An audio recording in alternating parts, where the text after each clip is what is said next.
Hello, it's Katrina at the Sewing Studio. Today I'm going to talk to you about preparing your quilt for machine quilting.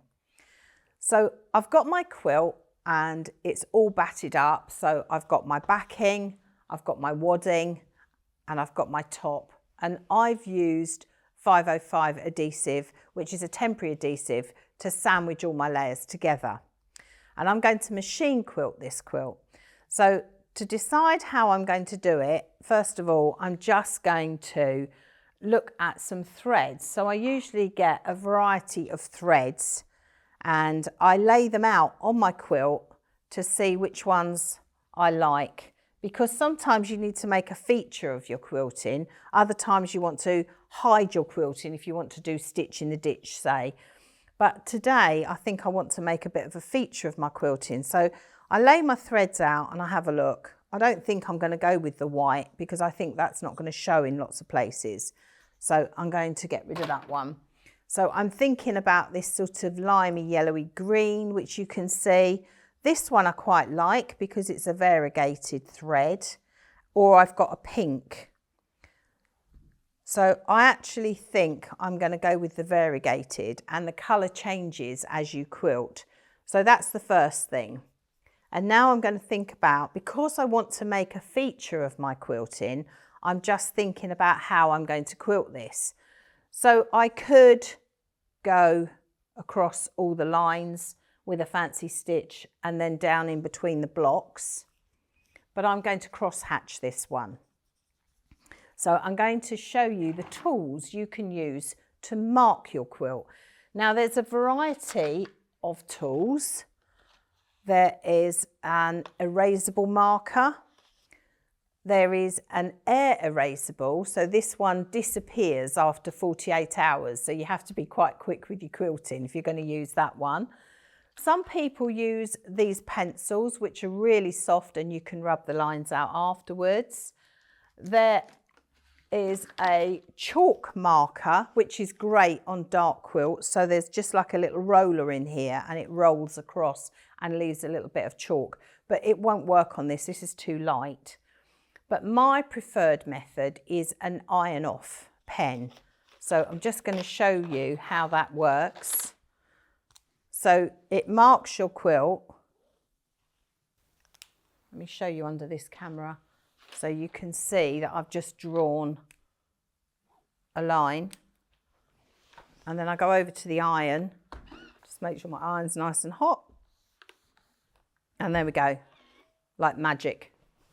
Let's take it over here, it's gone. So I'm going to mark this up using my iron off pen, and because it's a nice dark colour, I'm going to be able to see it easily when I'm doing my sewing. So the first thing I'm going to do is line my ruler up, and I'm going to go through, so from the corner, I'm going to go through the corner of each of these squares.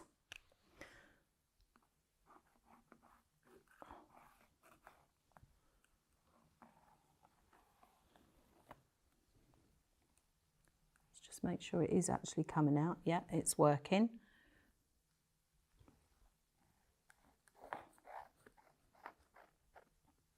So I'm going to go through the corner of all of the squares and I'm going to mark the whole quilt like that.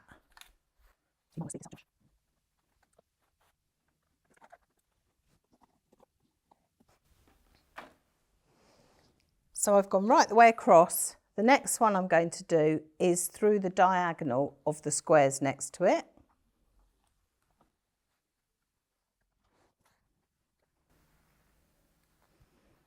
And I'm going to continue doing that all the way across in that direction. And then I'm going to change direction and come across the diagonals here.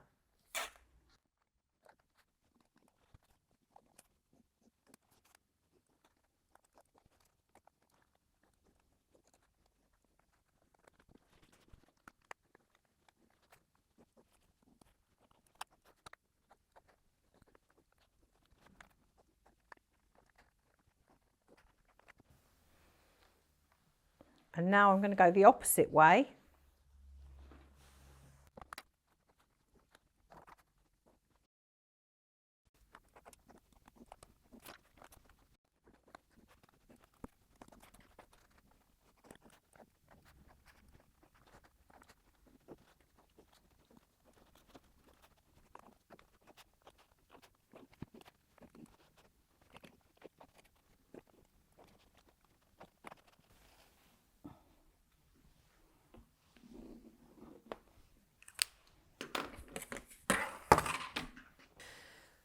So there's the quilt with all the cross hatching marked out. So the next stage is to take it to the machine, and I'm going to put my variegated thread on the top of the machine.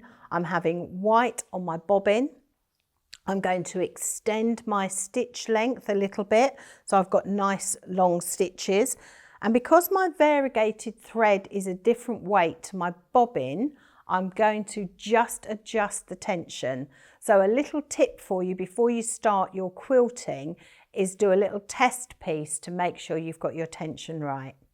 So enjoy your quilting, as always have fun, and I look forward to seeing you next time here in the sewing studio.